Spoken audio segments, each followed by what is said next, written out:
All right.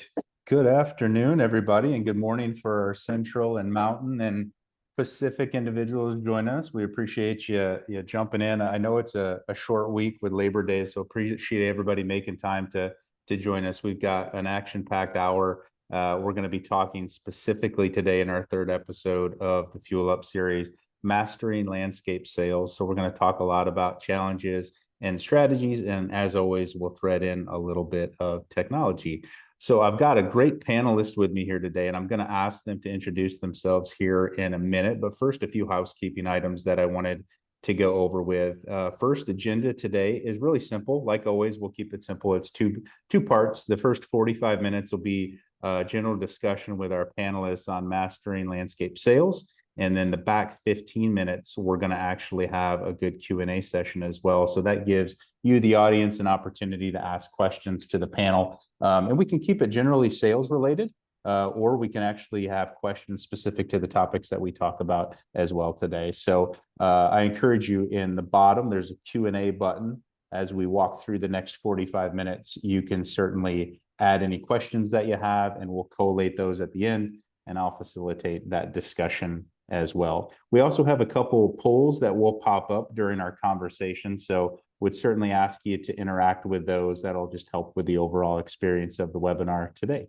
So with that, I'm going to ask our panelists to introduce ourselves. Lara, I'm going to start with you. If you could please give us your intro, that'd be great. Sure.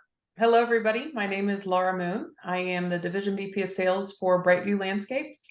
I've been with the company for 21 years.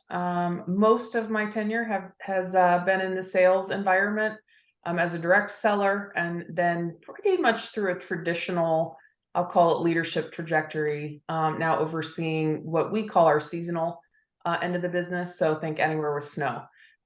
So my team is focused on bringing new business to BrightView, and I'm happy to be here. Thanks, Shawn. Awesome. Thanks, Lara. Anita, I'm going to ask you to go next for us. Yes. Hi, everyone. Thanks for having me. My name's Anita Palmer. I am the CRO for Sperber. I've been in the industry for about 30 years now, and mostly in the business developer role, much like Laura. Started out as a business developer and evolved into sales leadership and then national accounts leadership, and now really looking at the growth role throughout the organization. Great. Thanks, Anita. Appreciate that. And Jacquie, please bring us home. Yeah, thanks, Shawn. Hey, everyone. Great to be here today. My name is Jacquie O'Connor, and I lead the Leo Facilities Maintenance Exterior businesses. I actually only have 2 years in the industry, so I'm looking forward to learning a lot from the women on this panel. I'm marrying sales and operations in this current role and growth, and have been using Attentive.ai for about a year. Won't forget about you, Shawn. I appreciate that, Jacquie. That means a lot. Thank you so much for that. And ladies, certainly appreciate your leadership in the industry. It means a lot as well. So let's dive into our first topic. We'll get started. That's why everybody's here. Really want to talk about challenges, strategies, trends. In this little section, we'll kind of mix everything together, but really wanted to maybe focus, if we had to simplify things, right down to 1, 2, or even 3 of the biggest challenges to growth specifically. There's a lot of challenges in the landscape industry, from sales, operations, back office, all the different things, right, that come along with that. But really want to focus in on growth today. So Lara, I might direct this your way first, and just kind of talking through maybe a couple challenges to growth, essentially. I only get 2. Well, we know you're long-winded, so we'll keep it short. We'll keep it short. Fair. So it's funny when you say challenges to growth. Immediately, maybe it's my time in the industry, or it is just a frank reality. I immediately think of labor, both field labor as well as management, and even sales professional labor. But I'm going to skip that. I want to come back to that in a second. And I think honestly, my number one answer right now is the impact that this recession, whether you want to call it a formal recession or an informal recession, I think that is having a true impact on growth. Seeing a lot of things out there that are creating some reactionary behaviors in purchasing. Seeing a lot of purchasing pressure more than normal. We're seeing a lot of reactionary buying decisions, seeing a lot of shortcuts with scope alignment. So what we're having to do, Shawn, and I'm sure Anita and Jacquie are feeling the same, is really focusing on the right win team in place on every single opportunity, whether it's a new opportunity, a retention opportunity, an upsell ancillary opportunity, right? But making sure that win team can ask the right questions, right? Really diving into what that customer need is. Sounds very basic, but again, what I'm seeing is, price is always a factor, but it's very aggressive right now, and utilizing incumbent information to pit the incumbent versus, a potential new partner, and, getting creative with scope. So not cutting scope, but how do we get creative with scope to still give you the output you're looking for? And the challenge with growth is not everybody's either diving into ask those questions, and or we're seeing customers that aren't really willing to have those conversations. And then you have to really ask yourself, what is that customer's end goal? What is that customer's end game, right? That this not a priority? Is this no longer a top priority for their business? So I think just overall, a lot of the impact from the again, I'm calling it a recession, but a lot of that impact we're seeing on the growth side of the business, right? It's very aggressive. It's becoming more transactional. For years you could joke our industry could be looked at as a commodity, right? And there are certainly customers out there that see us as a commodity, and that's okay. I'm sure we would all say our businesses are not one size fits all, and that's okay. But I think more than ever, to overcome that challenge right now, we're really having to lean in and say, what are your needs? Can we customize a solution? And how important for you? That's probably my number one. I don't know if you want to comment on that at all before I, potentially jump back to labor. Yeah, let's maybe talk through that a little bit more, because that's a big one, right? I mean, you hit it square on the nose. Like, I hear that there's a recession, and the next day I hear that there's not, and then it's back to a recession, sometimes all in one day, right? So I think I think if you zoom out and the idea of like a recession, even if we're not in one, people get cautious when they look at the news cycle. I know just personal expenditures, right? People want to bolster the bank account, maybe, have less expenditures going out the other side of their household income as well. And no doubt the same for businesses. So Jacquie, I might ask you to provide some feedback here just on how you view, some of Lara's comments there. Yeah, absolutely. No, that was spot on, Lara.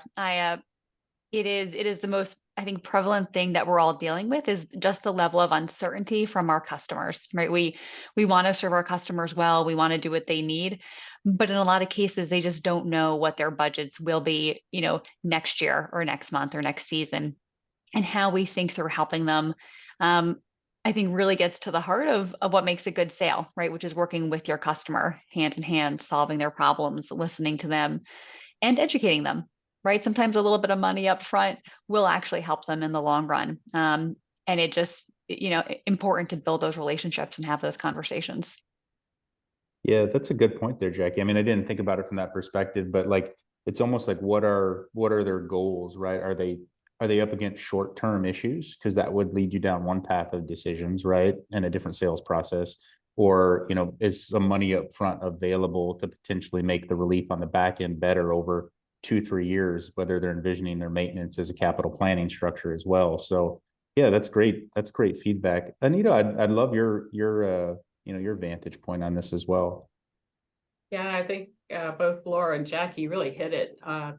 It's really about where the customer is. If you look back a few years ago, you would say, we were just talking about different industry types and market segments and how they've evolved over COVID and what has been the lasting impact of some of those verticals. And then the way those customers have behaved a couple of years ago, they're behaving different now. Their buying is different and what's important to them is different. So, from a sales and growth perspective, we have to really listen to our customers, even more closely than we ever have, because they're going to tell us something and they're going to tell us how to help them. And just like everything, it doesn't last forever. Eventually they will come out of this and, it will evolve, and we'll be talking about this next year or the year after with different verticals going through different challenges. So yeah, I think they're absolutely right, and we have to be very nimble for them. Yeah, nimble's a great word for it, especially in the environment we're in today. Lara, to go back to your point before we maybe jump into the labor conversation, because again, another big conversation there. You mentioned win team, right? Can you kind of like just, that might be a comment or a term that not everybody's familiar with, but maybe define that a little bit for the audience. Sure. I think traditionally or historically, when we're talking about growth or sales in probably any industry, you're thinking salesperson or account manager and customer. Pretty one-on-one, maybe two-on-one, right? It's pretty simple. What I am definitely seeing is a more complex win team. And I mean complex in a good way. Cross collaboration, different backgrounds, different areas of expertise, but that is really elevating the ability to create those custom solutions and be nimble. Like Anita said, I like that word too. So it's going to vary. It's going to vary opportunity to opportunity, right, guys? So it's not going to be the same. I'm not going to be Lara who's selling in this area and I have my same win team every time, right? I'm going to listen to that customer and I might go in and present a solution. And today that might include a branch manager, or that might include that account manager, or that might include a snow specialist, or that might include somebody that's got a turf background, because that's what I heard was one of their primary issues. So when I say win team, Shawn, I'm really talking a custom solution, but I'm seeing that elevate those conversations and elevate that connection with the prospective customer, or even when we're talking about retaining a current client, right? Who are the right people that need to be part of that conversation? Just because I'm, responsible for new growth at BrightView, it's very common that I might weigh in on a retention opportunity, right? Because of something in my background or my tenure here that could potentially help. So I just think in general, think about win team as non-traditional and, custom, essentially every time. You can have some similar players, of course, but I'm really seeing the escalation and the success when we're able to identify that early as well. The earlier, the better. Yeah, I think so. There's a lot to unpack there. I think the key thing here, though, like a lot of times sales professionals, right, have that lone wolf mentality. They got to leave the cave, kill something, drag it home, right? And I think this flies in the face of that, which I think is great. So the win team could be one person or it could be 5 people. I've been a part of them that actually had 10 people involved, right? So being able to bring in the subject matter expert for whatever key priority that customer has. I think it goes back to what all 3 of you said, is listening to the customer was a big thread of commonality there. Like, listen for those commonalities and then bring them in, the right person into the conversation, essentially, is what a win team is, right? Yeah, and if I could add one more thing, having the humility to recognize you're not maybe always the subject matter expert. I think, I can have a long tenure here and understand I'm not the turf expert, or I am not the arborist, or I am not the, insert topic there. And so it sounds so obvious, Shawn, when you say, yeah, listening is the common factor, but truly listen and then have the awareness probably to identify who are those, key folks that could be part of my win team. Yeah, no, I think that's good, because you might be an expert in whatever that customer says, but even having somebody to team sell with lifts somebody up in your organization as the expert and provide an opportunity for them to get in front of a customer. I mean, sales professionals are always in front of a customer, right? So maybe give somebody the opportunity that isn't able to do that all the time, to like expand their horizon as a teammate and growth internally with your company, but then also, elevate them in the eyes of the customer. I think certainly an important piece too. There's a lot. We could probably just have a webinar just on win team. So maybe that's an idea for us later, but appreciate that defining that term a little bit more for the audience. Let's talk about labor shortages. You mentioned that, right before you went into the other side of things. Let's unpack that a bit. Yeah, and I'll try to keep it brief. Again, I was joking with this team yesterday. I don't want to beat the dead horse or beat the drum of labor, because I think most of the audience understands. When we say labor, we're usually talking operational, we're usually talking field labor, and we all know it's very competitive. But I think related to growth, I can say I am seeing very high levels of competition at a management level, at a sales professional level, at an account manager level. There are more and more options for folks. I think you're seeing, I don't want to use the word loyalty like it's a bad thing, but you're seeing folks jump from company to company or opportunity to opportunity because they're there. And I don't blame them for that, right? But because of that, you're seeing high competition for that top talent. You're seeing aggressive offers for that top talent, which again, we all want to be in a position to offer those things, but we all also live in a world where, something's budgeted or something's within this parameter, right? And we have to make that work. So I brought up labor in relation to growth, Shawn, honestly today, more for a professional level, management leadership type view or vantage, because I am seeing that that's just getting more and more competitive, and it's a good thing, right? If anything, I'm seeing better talent come through the door, strong talent, great background, mixed backgrounds, right, of service industries, and we're seeing more crossover, which I think is a good thing for the green industry specifically, to get more talent in. But it's causing a lot of competition. We're seeing more and more, at least I am, I'll let you ladies chime in, but I'm seeing more and more, just it's hard to not only attract, but retain that top talent as well, because there's always something shiny out there.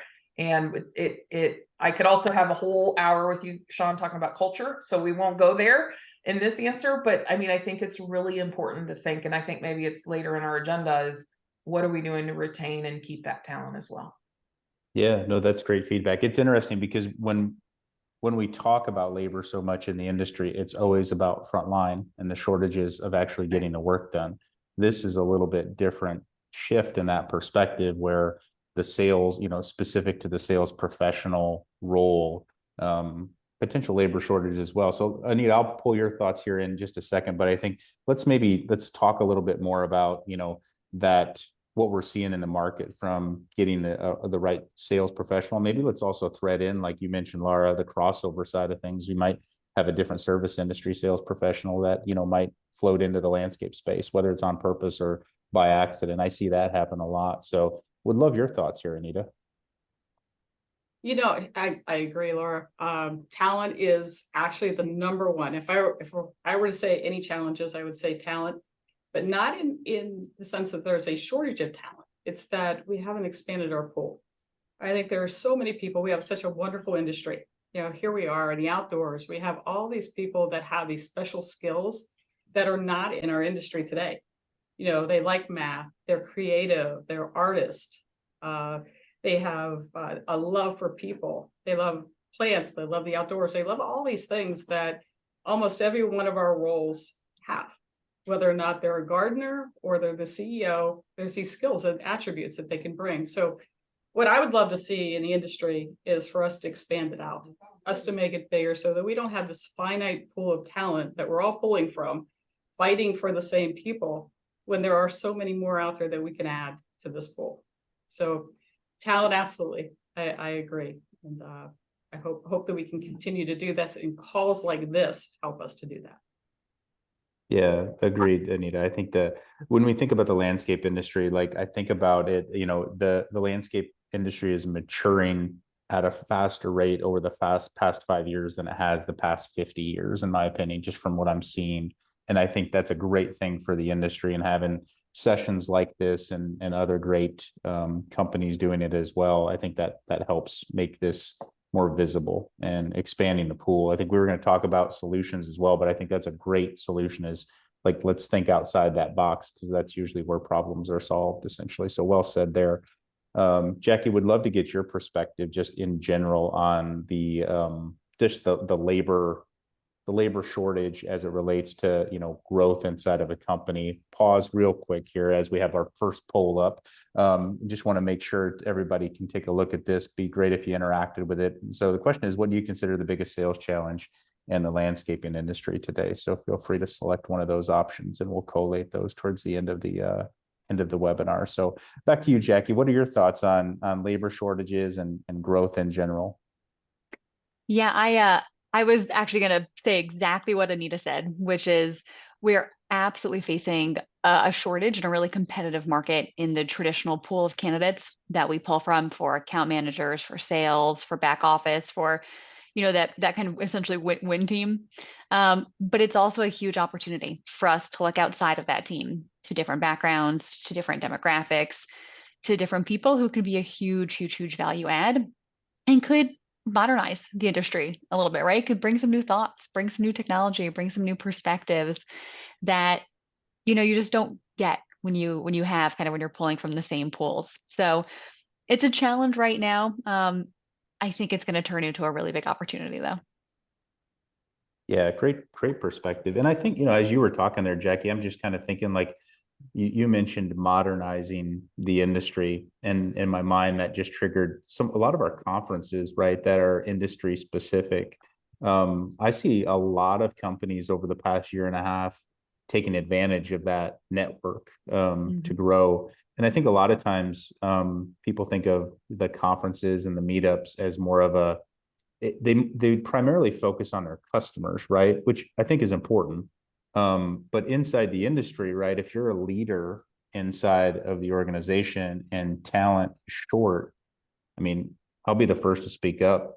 Attending things like the LNL Tech Conference that just happened, or Elevate with NALPs coming up, next week in Dallas.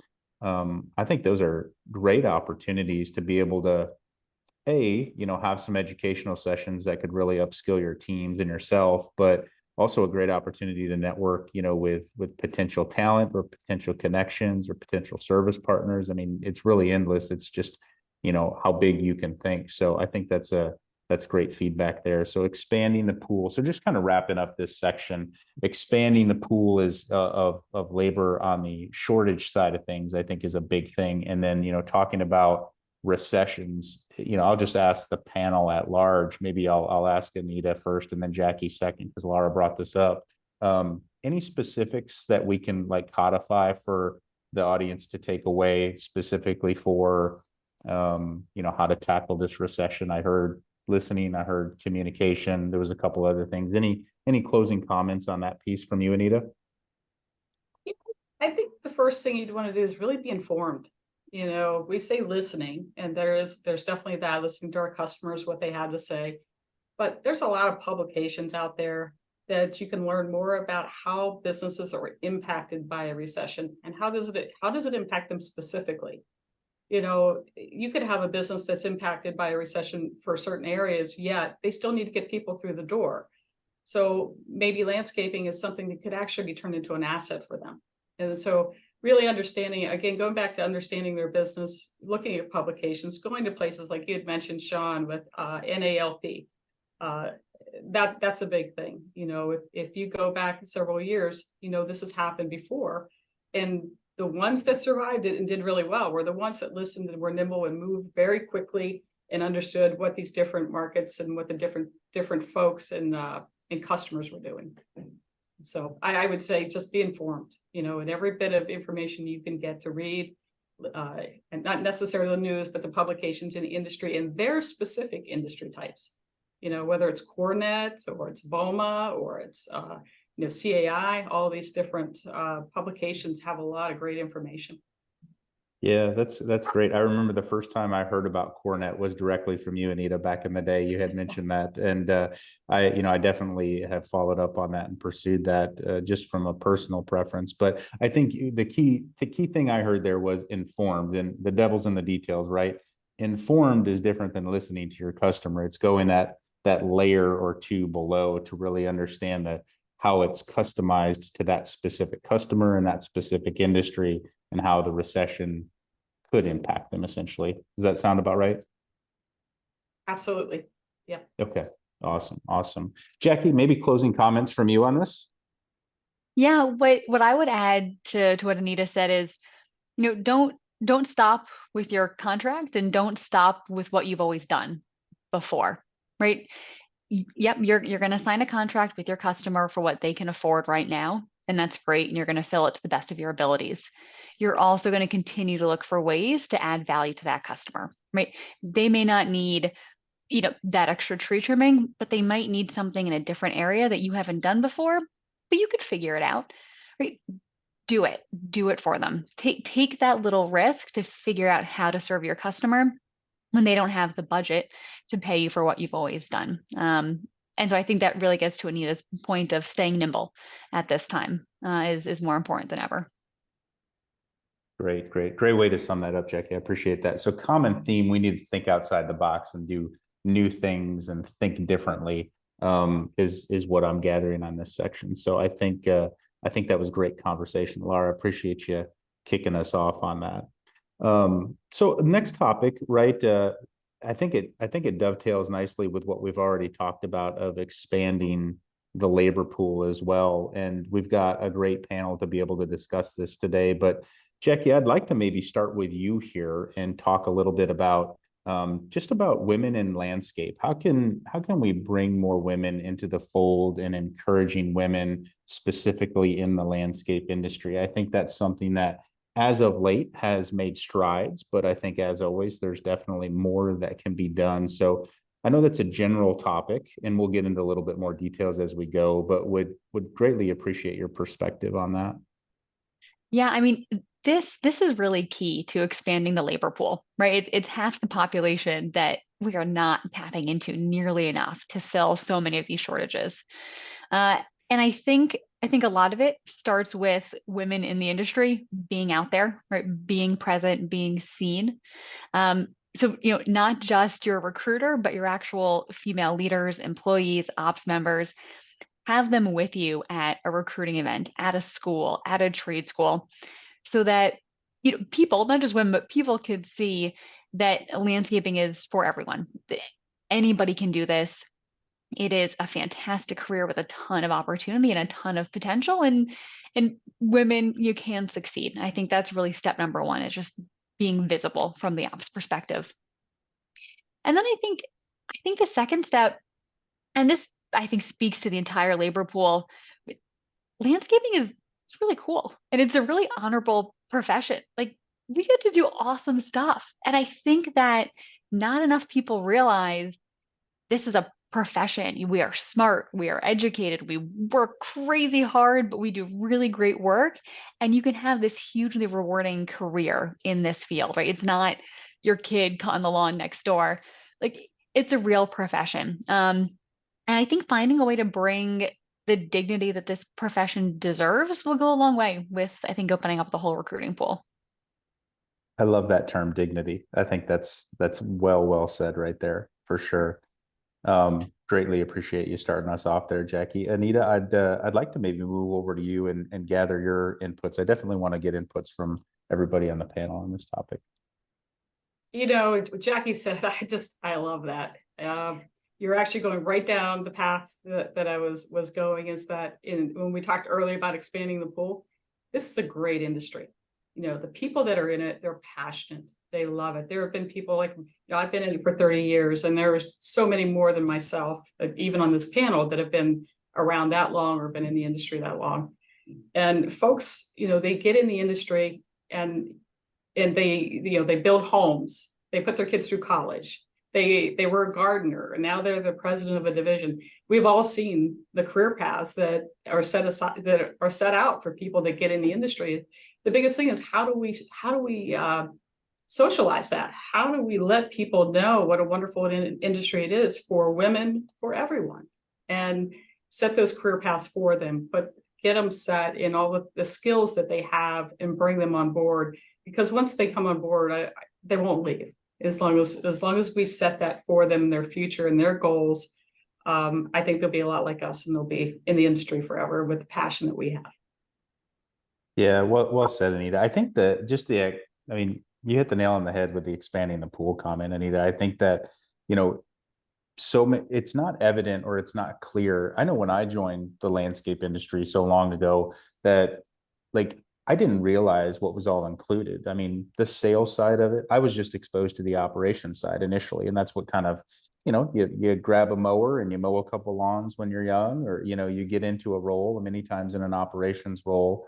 I didn't realize there was this whole business development and sales side of the organization when I first started. And I didn't realize, there's this leadership aspect that's so important, and this back office aspect that's so important. as of late, the technology perspective and tech positions are starting to grow with inside organizations. So I think it goes back to that maturing of the industry there. But there's a lot of paths that I think aren't just, you know, extremely visible inside the industry. And I think one goal of ours is to helpfully identify those and make them more visible. Lara, specific to you, any thoughts there on, you know, I know we're talking specifically right now about, you know, bringing women into the industry, but maybe give us your thoughts there. And then we could also talk about, you know, retaining, you know, women in the industry and how we can support them in succeeding and promotion paths as well. Yeah, certainly. And great comments, ladies, so far. I think the key word I took from Jackie is visibility, right? I mean, it's just knowing that it's an opportunity for a career path is probably the majority of the battle. I was going to say half the battle, but it's probably the majority of the battle, if I'm being honest. And I think the one thing that stood out to me to the point where I had to jot it down so I wouldn't forget was our industry. It's like a field of educators. You know, that's what I think about when I think of our industry. We are filled with educators. Yes, we have subject matter experts. Yes, we have great folks, but what makes them special, I think, is how many educators we have in our industry. And what I mean by that is when I'm recruiting, I'm not looking for a landscape salesperson. That doesn't exist. Or, you know, a landscape sales expert. It's just that's a rare find, right? So I'm looking for that sales professional or that client service representative, you know, extraordinaire. And then we teach them. We have to teach them, right? And I think part of the retention, not to jump ahead, Shawn, is that ongoing education and that ongoing information provided to all talent, not just women, right? But probably specifically women don't have that landscaping background or that technical background, right? And I do think our industry does a really nice job of educating. And so I think as long as we keep that up, that we will continue to retain some of that top talent. My last comment real quick on just recruiting to the industry, probably period, but certainly women, is reminding everybody's a recruiter. Everyone is recruiting. This cannot fall to the recruiters. This cannot fall to the branch managers. This cannot fall to human resources, right? Everybody's a recruiter. And I say that from a professional standpoint. Yes, we always say everybody's recruiting from the field labor. That's a no-brainer, right? That's highly competitive. But I'm talking about these professional positions from an account manager to a production manager in the field to that salesperson. So, you know, whether it's I'm at a trade show as a salesperson and I walk the other booths and I meet other sales professionals, right? And then I'm making this Rolodex of who is that talent out there? Who really impressed me from that HVAC company or that roofing company or that pest management company, right? So that when we do think about increasing our talent and we do think about recruiting women or anyone to our industry or to our team, right? We have to be looking through that lens. And so again, whether it's the salesperson or the finance person or the, you know, the front desk administrator, you know, whoever it is, I just think we all have to have that mindset to always be recruiting. And that's going to be, you know, key to getting folks in our doors. Sure. No, well said. And then maybe just elaborate a little bit, like, let's take it a little bit farther down that path, Lara, like as far as, you know, inside the industry, we talk a little bit about retention, but succeeding, you know, it doesn't always have to be promotion in my mind for succeeding, but, you know, how do we promote and succeed with women in mind? Yeah, I think a lot of it, and I agree with you completely. And Shawn and I may or may not have worked together for a long time, so he knows my philosophy is it's not always promoting from a rank, right? But I do value very, very highly fulfillment in the role. So what's fulfilling you in that role and what's maybe missing in that role, or what bucket needs filled? And I think specifically to women, that can hit a nerve to say, you know, maybe it's a leadership role without the title. So maybe you're doing some peer leadership. Maybe you're helping with training new hires. Maybe you are a subject matter expert in a certain software or building proposals, or, you know, insert that thing there. But allowing taking the time to find out what fulfills folks, I think is critical. You're going to improve that culture. You're going to improve that retention. But then being able to help translate that into something they can execute upon, I think is some of that magic sauce that can, I don't mean dig in a bad way, right? But dig in a little to folks and want them to be part of the solution and the future of your company or your industry. Because again, anybody can do the job, right? If it's just a job and I'm just showing up and I'm collecting my paycheck, we all know that probably doesn't have a long lifespan, right? So what is it that makes it different? It's that connection, it's that fulfillment, it's that, and again, maybe it is advancement, right? That is absolutely part of the equation, but you specifically asked about, non-advancement. So where my mind goes a lot is fulfillment. How are things really going? Well, like get underneath the hood, right? And find out what's making you tick. What do you need more of? What's missing?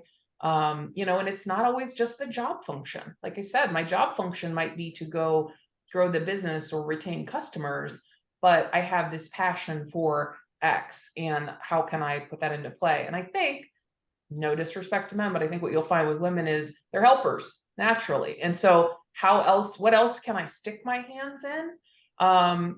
Let's take advantage of that as business owners. And I don't say take advantage in a bad way. I say take advantage in a great way. It's a win-win. It's a win for that employee who wants that sense of fulfillment. And it's a win for that business who is, really getting the most out of that talent. Hope that helped. Yeah, absolutely. Well said, Lara. Jacquie, just maybe over to you real quick on the promotion and the succeeding path, and then we'll go to you, Anita, to close this out on this. Yeah, thank you, Shawn. I hugely passionate about this topic, and something that I've seen is when leaders rely on what they remember or how it's going lately, or do I like this person, for things like reviews, feedback, promotion, opportunity, etc. What happens is they only rely on what happened yesterday. So a year's worth of work is getting distilled down into, hey, what did that person do yesterday? Maybe their kid was sick yesterday. Maybe they were sick yesterday. Maybe they just don't look like you. And so you didn't really think they did such a good job yesterday. And this is where you can help offset that with an objective scorecard, right? Well before the review, when you first hire the person, what do you need them to do, right? What are the skills? What are the attributes? Write it down. I need you to do X, Y, Z, and to be A, B, C. Here's what success looks like in each of these. And then every month, every 3 months, whatever your cadence is, write down an example of what that person's been doing in each of those criteria. And now at the end of the year, at the end of the 6 months, again, whatever your cadence is, you're looking back on evidence, on hard facts of how is this person doing in my company and do I appreciate them? And when you're comparing fact to fact, instead of face to face, well, then you actually begin to see a lot of progress and a lot of equity and a lot of opportunity. And then women who are working hard and taking on those extra shifts and those extra opportunities and helping more, well, then it's documented in front of you. And hey, well, now you're promoting the right person. And maybe that's the man, maybe that's the woman, maybe it's no one. Right? But at least now you have the facts in front of you and you can actually make those decisions in a little bit more equitable manner. So that's my advice on retention and promotion. No, well said, Jacquie. I think to Lara's point, get underneath the hood a little bit, I think was your comment, Lara. And that's exactly the framework you just laid out, Jacquie. Like I view what you just said as building a good relationship with your team individually, right? And being able to fairly and balanced review process, essentially, which we all know we've had those, and we have also had the opposite of that in our lifetimes, for sure. Certainly. Yeah. Awesome. Anita, how about you? Any perspectives here from you on regards to, promoting and succeeding for women in the space? Yeah, absolutely. Very passionate about this. Over the years, you see women that may not volunteer. They come into the role, they're doing a fantastic job. They're really doing but they don't step forward. They don't have the courage, or they don't feel empowered. And I think that what's really important is to empower people, let them, their voice be heard, let them feel like they deserve to be at the table, because what they have to say is really important. And if they don't say it, then we're all missing out. So, continually having that culture of listening to our folks and women when they come into the industry and giving them a seat at the table, because sometimes we don't do that. We can speak for ourselves that, I have a 12-year-old son, and it was funny. We lost a ball game, and we came out of there, and I'm like, well, we lost that ball game, and I can't believe it. And he goes, well, I did well. And I thought, that's a really unique perspective. but we always think of it as we, so we have to empower women to feel like they have a voice, that they have a seat at the table, and that we hear them. And exactly what Laura was saying, what are the things that are important to them? It isn't necessarily about a promotion, because I know plenty of folks who don't want a promotion, that what really matters to them is their progress, and that they're constantly learning, that they're challenged, that they learn a new skill, or that they continually grow in the role that they're in. And not necessarily a promotion. Others a promotion, but we need to learn that and learn about them and where they would like to go. So this is absolutely very close to my heart, and I'm glad we're having a discussion. Thank you. Yeah, thanks, Anita. That's great, ladies. Honestly, and I'll just wrap us up here. I know each and every one of you in a business capacity, and I just say, modeling is so important for anything in leadership. And just having you ladies on here today, but just the careers that you've had and the way you've poured into the industry, I think presents a great modeling for young women, old women, whatever it might be, right? I think you provide a great model for just women in general for the industry as well. So certainly appreciate your inputs on this topic. I'll pause here. Just feel free, just a reminder, we have the Q&A box. We're going to be taking some questions here in roughly about 8 or 9 minutes. So feel free to drop a question in that box, and we'll cover them in the end as we go. I think we also have another poll here. We're going to move over a little bit to more of a technology conference, and we'll pop up this poll here. So which technology tool has had the most significant impact on your landscaping sales efforts? So we've got 4 choices: automated takeoffs, business management software, crew management software, or accounting software. So what within your tech stack, as we call it, would be the most or has had the most significant impact on your landscaping sales efforts? So with that, let's move over to our last topic. We've got roughly about 5 or 6 minutes left on this. So definitely don't want to hurry through it, but we'll talk through a couple points here. Really want to talk about, maybe Lara, we'll start with you on this. Modern technology tools and platforms that really can, I guess, enhance, we'll call it sales effectiveness, sales leadership. Data analytics plays into it a lot, but any specifics that you'd like to talk through on that topic, maybe specific softwares or potentially just an idea around technology, I think is a very important conversation as well.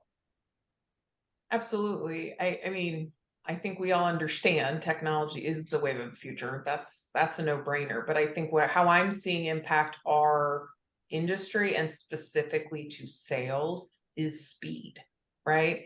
It is becoming more and more apparent that, literal first across the line sometimes gets the win, right?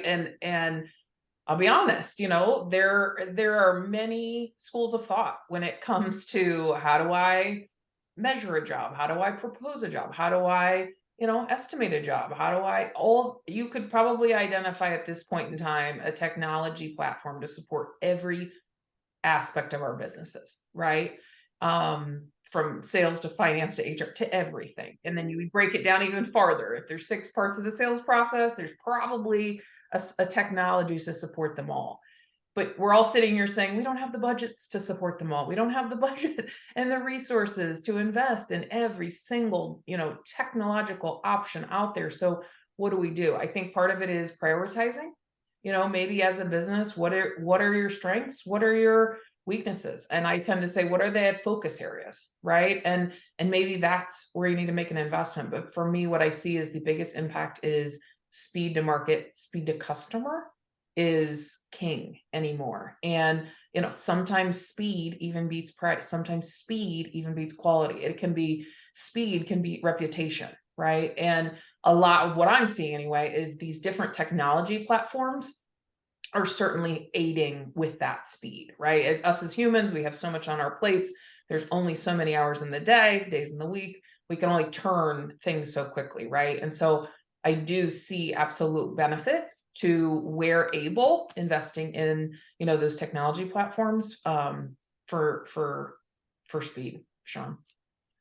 Yeah, that's speed. I always love the term speed kills, right? And I think as we grow in our industry, that just becomes more of a percentage of it than anything. So Anita, specific to you, maybe any thoughts there on what Lara had mentioned in regards to tech or just in general from you? Yeah, I love it. You know, the faster the speed, I like the speed part of it for sure, because it does, when you have going out and doing a takeoff or something along those lines, physically it could take a long time, and it could be the subjectivity actually becomes a lot greater too. So now you have visibility into something that is actual. So you have real concrete numbers that you can work with, that you can hold accountable to, that you can use data management that is real, and not look back, go, oh, I forgot that area.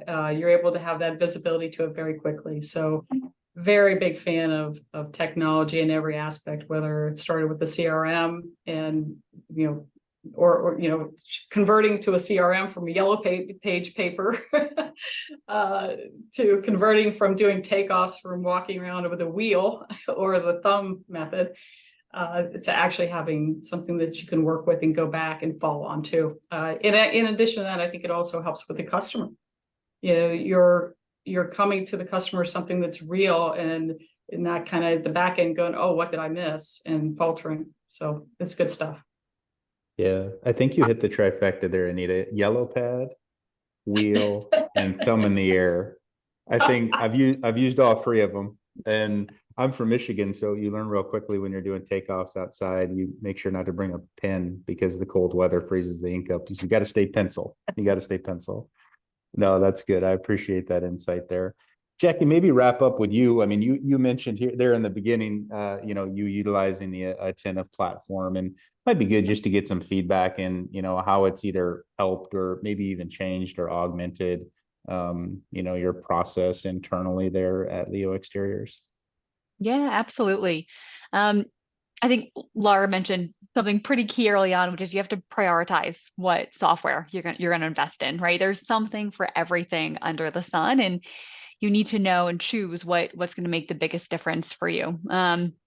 And so for us, right, we have HubSpot, which has been wonderful for us for connecting sales with ops, for tracking the customers.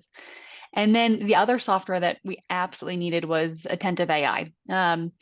And not just because I'm here today, but very legitimately, you know, dozens of people would go from hand measuring sites all across the country, taking weeks. You know, you get these RFPs for hundreds of sites and you're doing your best to get everything right. And you're pulling people away from their day job to measure. And it was timely. The opportunity cost was insane. Accuracy wasn't always where you needed it to be. You had to train people how to measure in addition to their actual job. Like it's crazy to think about how we were doing it before. And so being able to go from that extraordinarily manual, slow, expensive process to working with Attentive.ai to submit, hey, here's the sites that we need, here are the addresses, here's when we need it by, you know, let's rock and roll. And then having something back in our inbox that's reliable, user-friendly, and doesn't take up the rest of my team's time has been hugely, hugely beneficial. And when we talk about speed to market and speed kills, for us, it's been a real game changer, just not having to wait on, you know, everybody else to get through their day job before measuring. That's awesome. Appreciate that color and feedback there, Jacquie. Yeah, I think the 2 points, you know, that Lara mentioned and Anita mentioned, the speed and the subjectivity, both probably the most important things when you're getting takeoffs done, and not just takeoffs, but just the whole sales process in general. The more you can remove the friction out of the system for speed. And the more that you can, I always call it tribal knowledge. You can remove the tribal knowledge and be more data driven, like Anita mentioned. That's good for any process, honestly. It really is. So no, appreciate that feedback. No, this has been a great conversation. Time's going quick. We've got about 10 minutes left. So we'll go ahead and pull up a quick little deck on Attentive here, and we'll walk through a couple things here, just so you have some familiarity with Attentive and really driving revenue for your growth team. So on the next slide here, we just want to look at the process here for aerial takeoff. So this is a lot of times driven for more maintenance and snow RFPs, but the process is pretty simple. Enter a property address, confirm the lot boundary, and get the takeoff in multiple different exports. And it supports the landscaping and snow removal side of things. And then we also have another side of the product as well for blueprints. So think about if your company has a large construction footprint, we can also do landscaping and irrigation on the blueprint side. That it's pretty much just the same process: upload, define the scope of work, and hit proceed as well. So you can reach out to us now or after the webinar at any time in 3 different ways. You can call our number there. You can also hit us up on email at sales@attentive.ai. And then we checked this QR code before, so we know it works. So feel free to scan that QR code as well.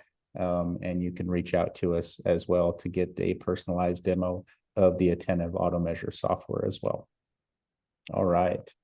Well, let's move over to Q&A. We've got 8 minutes, so maybe we'll turn this into a rapid fire session, but we've got some good questions in here as well. So to the talent conversation, and Lara, I might point this your direction initially.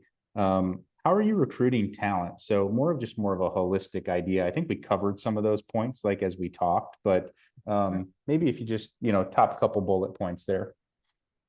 Yeah, and it's a great question. It's a fair question. I think we hit a little bit of it earlier with my points around making sure everybody's understanding they're a recruiter. So not in a this is your job kind of way, but let's think about how we should always be looking for talent, right? And so again, my prime example for my team of sales professionals is walk the floor at a trade show, meet other sales professionals, meet other account managers, meet other service industry professionals, and learn what's out there. Okay, so that's an easy way that just the sales group, for example, or the account management group could get involved. I think Jacquie mentioned earlier career fairs and getting different folks out there. Again, the visibility is key. So we don't all have the budgets to attend every trade show in town, right? But what community events could we participate in? What online events could we participate in? What webinars could you join to potentially, support a friend or resource, right? To, get your name out there, your company name out there. Obviously, I don't want to dive too far into it, Shawn, with time. You have traditional routes, LinkedIn and social media, and literally old school introductions, right? I mean, just networking yourself as an individual, networking your company, and making that a priority is my quick advice on making sure recruiting and focus on talent is always front of mind. Great. Thanks. Well said. And it always needs to be top of mind. I know when you're recruiting, there's not a silver bullet to it per se. There's not one thing you're going to do that's going to fill all your seats and create some margin in your recruiting process. So I think that's well said. Jacquie, I think we'll shoot this question over to you here. I'll read it off. And by all means, let me know if there's any repeating because it's a little bit lengthy here. But whether a recession or not, our customers' operating costs are increasing, which makes sense. Obviously, we're in a highly inflationary environment. The fear for the customer is they are unclear where those expenses are going in the next 6 to 12 months. I've had conversations as recent of yesterday as we just don't know what it's going to look like 6 months from now. So the main heart of the question is, are there ways that you customize or add flexibility when building and presenting a proposal, essentially? Mm-hmm. Great question. And the short, easy answer there is yes, absolutely. And the way that we do that is, one, you want to address what the customer is immediately asking you for. Maybe they're asking for a seasonal contract. Okay, great. But the second half of that is, what have you spoken to them about the savings, right? So, hey, hey, Shawn, I don't know what my expenses are going to be in 6 months. I don't know what I can invest with you today. Okay, work with your customer to come up with a pared back solution that's going to get them through the next 6 months. And then clearly outline, write it down so they can see it. Hey, at that 6-month mark, we're going to reconvene and we're going to say, here's where you've been taking a risk on your irrigation, whatever. You've taken a risk by not addressing this in the past 6 months. Now let's see if the time is right for you to engage and spend at that point in time. So don't ever just address what they're asking for in these conversations and in these RFPs. Come in thinking about what they need in 6 months, in a year, in 2 years, in 3 years. And then you follow up with them. They're never going to come to you asking to spend more, but you go to them and you say, hey, do you remember 6 months ago, we took this giant risk and we did not do X, Y, Z.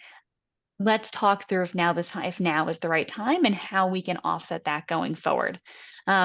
And then you're positioned as their thought partner and you're the person who's coming back to them, helping them see the opportunity in 6, 12, 18, 24 months. Awesome. Well said, Jacquie. Anita, I wanted to go to you on this as well, but I was just kind of reviewing the questions and we've got two really good ones that I'd love to get just kind of the panel of, and we only have 4 minutes left. So I want to get to that next, and maybe I'll ask you to kick us off here, Anita. So as executive leaders within your respective companies, how do you personally continue to challenge yourself, learn, and stay at the top of your game? Probably one of the better questions I've ever seen come through. So I want to be able to get everybody's perspective here. So we'll start with you, Anita. Oh gosh, I don't know who asked that question, but that is the money question. Yes. And I ask myself that too, because it's being, what I find is being out in the field, being with the team members, because you can get very disconnected very quickly. And all of a sudden you're like, what happened? And so being very close to your team, being close to what is happening, what your customers are saying, attending customer events, not lifting yourself to a place that you're not involved anymore, and being present is the most impactful way to really keep that edge. Awesome. Thank you, Anita. Appreciate that. Jacquie, how about you? That same question. So as executive leaders within your respective companies, how do you challenge yourself, learn, and stay at the top of your game? Yeah, I think for me, what's been really impactful is hiring people who are smarter and better at their jobs than I am, and then asking them to hold me accountable, right? Creating that culture of don't let me get away with anything, right? Push back, push back, push back. Give me the feedback. And it's a little bit of that steel sharpening steel. So that's how I try to do it. Awesome. That's great. Lara, how about you? Yeah, Jacquie just hit one of my points is I think I've created a culture where I encourage the challenge, encourage the healthy pushback, right? It's let's talk through that, or maybe you can teach me a different way of doing something, and I'm very open to that. So I think staying open-minded and understanding that there are smarter people, but also that sometimes it's just working through numerous solutions to one problem can exist, right? And so working through those as a team, being open to that, listening, are huge. And then frankly, again, very respectful of hierarchy, but also recognize that, I learn something every week when I'm interviewing a new candidate, right? Listening and learning to others, folks on perspective and what's out there and what they're hearing. And I might read something and I think that's fact, but who's out there living it day to day in the field, and what are they bringing back to the table? And again, just allowing that environment for sharing and cross collaboration is huge. Fantastic. So last question here, probably specific to you, Lara, based on what you had said earlier. Lara mentioned building a win team. How do you decide who the right teammates is to include, and how do you structure the meeting so the prospects aren't overwhelmed by different voices from the same company? Solid question. Great question. Yeah, so creating the win team, I think, is something that gets easier over time, right? You're going to hone in on your listening to each prospective client. You're going to really key on if there's 3 things I get out of this conversation, and I want to go back and highlight those in my solutions. who are those people that are part of that? Again, maybe it's technical and I need an arborist, or I need a turf specialist, but maybe it's an executive because they need, you know, some sort of presence, or maybe it's the branch manager because that's at the end of the day who the buck stops with, right? So creating the win team, I don't see as much of an issue, and I do think you get better at it over time because you're listening. And then quickly, as far as making sure you're delivering the meeting, prep. You know, no meeting should be entered into unprepared, right? And so it could be the 20 minutes in the car on the drive there, worst case scenario. Best case scenario, you've got some time the day before. Whoever's quarterbacking that meeting, there's got to be a quarterback.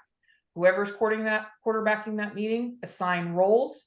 Give yourself the, hey, if I get in trouble, I'm going to look, Anita, I'm going to give you the look, and I want you to chime in. Or, you know, if they catch me off guard here, I'm going to look over at Jacquie and say, why don't you handle that? Almost like Shawn, you know, emceeing a panel.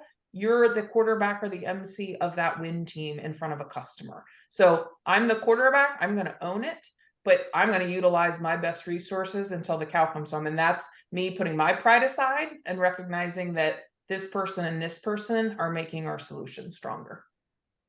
Awesome. Thank you, Lara. I appreciate that, diving a little bit deeper there.